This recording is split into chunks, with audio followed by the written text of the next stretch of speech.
Okay, section 2-2. We are comparing these fractions using greater than, less than, or equal to.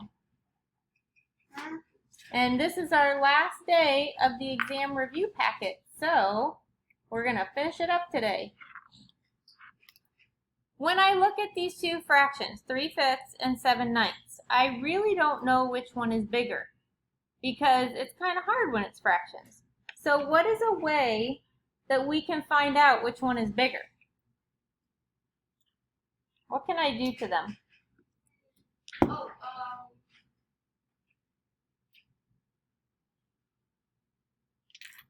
Simmer it down. Okay, so fractions mean divide, which means we can divide it on our calculator and get it into a decimal. Then we could easily see which one is bigger. So what is 3 divided by 5? 3 divided by 5 equals 0.6. 0.6. So we're dividing it out and writing it on your packet. Write this down. And then what is 7 divided by 9? 7.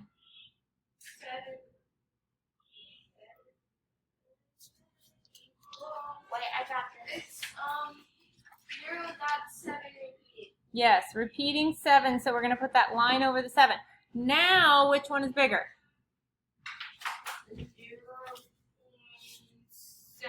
0.7. 0.7 is clearly bigger. So the wide part is going to go to the bigger number because it wants to eat the bigger number. I have a question. Yes. Never mind. Okay. So for number 41, what will we do? We have one fraction and one decimal. So now what? We make the fraction a decimal. Yeah, make the fraction a decimal. So Bella, what is 4 divided by 9? So 4 divided by 9 equals 0.4 and repeating. Repeating again. So I'm going to bring this one down so we can compare them. Which one is bigger? They're equal. So this time, the answer is equal to. And how about the last one? So we have one that's 2.35 and it ends. And we have one that's 2.3535353535. So which one is bigger?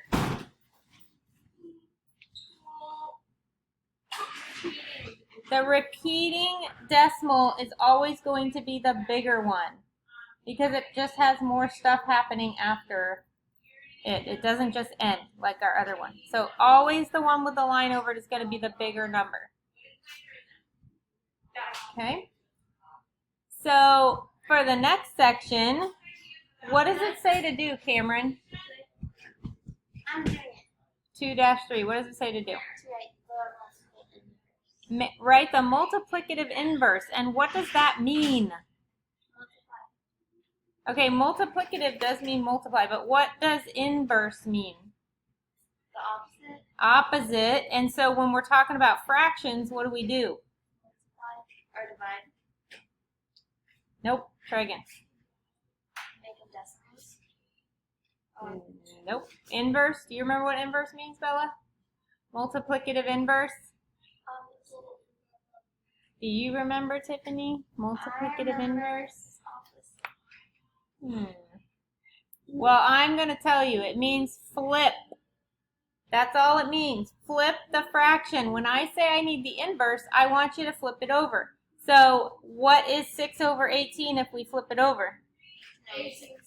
18 over 6. What is negative 2 over 7 if we flip it over? 72. Negative 7 over 2. And what is, 5 2/3? What do we have to do to this one first? Solve it. What do we do, Cameron? You do 5 plus 5 times 2 is 10. Wait. Start with the 3. Oh yeah, 3 times 5 is 15. There you plus 2 is 17. Yes. So then, when you flip it around, it's 17. Well, Or that, usually over 17. yes, good. So the first step is just writing it as an improper fraction, because we can't flip it when it has a big number and a fraction, so we have to get it all into one fraction. And then the last step will be flipping it. So don't forget that last step on the exam when you're trying to flip a fraction, okay? All right, take these notes down and we will be right back with the next section. So for 2, 3, and 2, 4, we are multiplying and dividing fractions. So I want you to really, really remember that multiplying and dividing fractions have different rules. So I'm drawing a line right there because multiplying, what do you do when you multiply fractions? Nope. Save that thought for a little bit later. You just multiply the top numbers and multiply the bottom numbers. So what is 2 times 4? 8. And what is 3 times 5? 15. And that's all there is to it for multiplying fractions.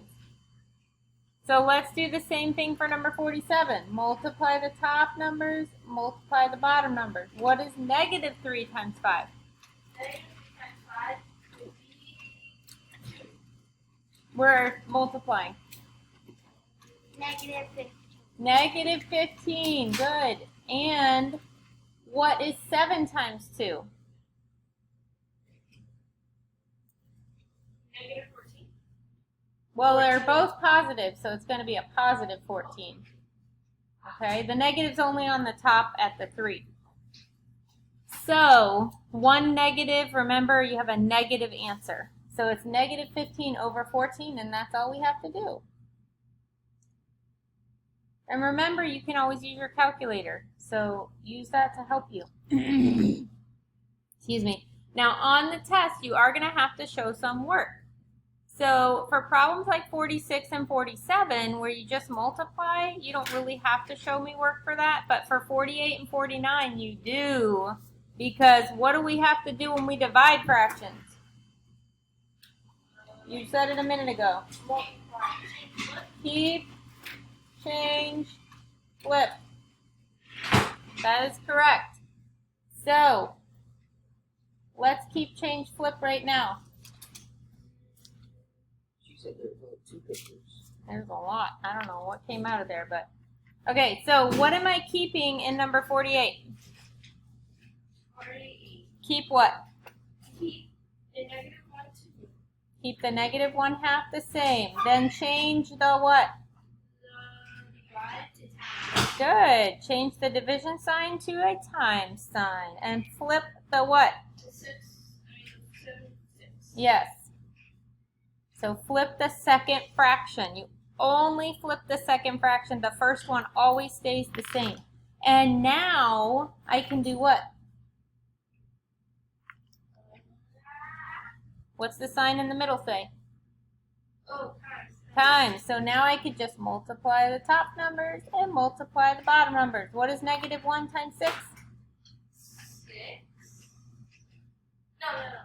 You're close. Negative 6. Good. And what is 2 times 7?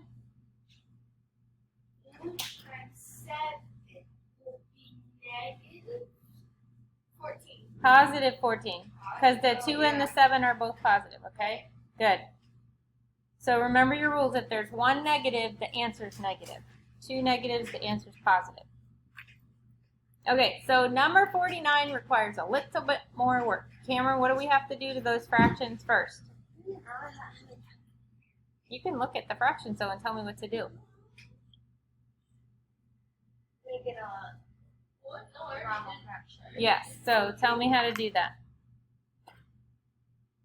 In the first one. 5 times 4 Good. is 20.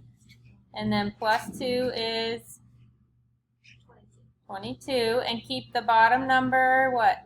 The same. And I'm still writing divide right now because we are not keep, change, flipping yet. We got to get these fractions sorted out first, okay? So in the next one, Bella, tell me how to change that into an improper fraction?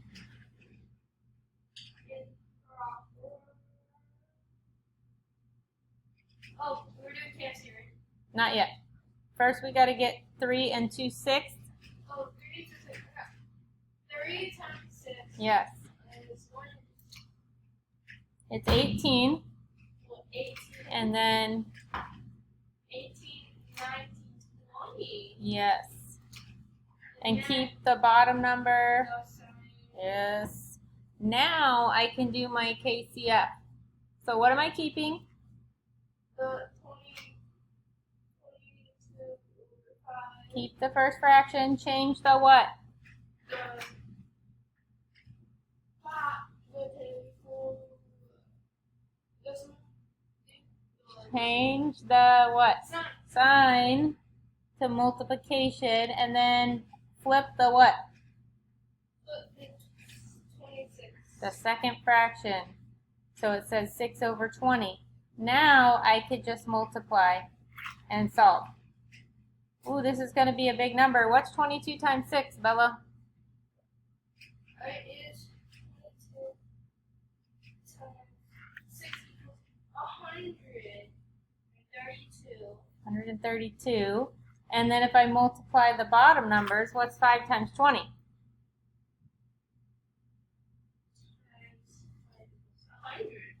100. And that's where we stop. Okay, so first we had to change those mixed numbers into improper fractions. Then we had to keep change flip. So be very careful on those problems that has an extra step in it. So copy these down and we'll be right back. We're done. I didn't realize we were at the end of the packet. So Tiffany, study and practice some IXL skills from Google Classroom. Any of the IXLs that we've done so far this year will help you practice for the test.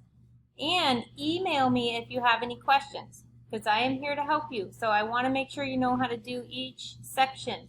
Let me know if you need anything. All right? And we want to wish you a Merry Christmas and a Happy New Year. Christmas. And we'll see you on the New Year. Bye. Bye.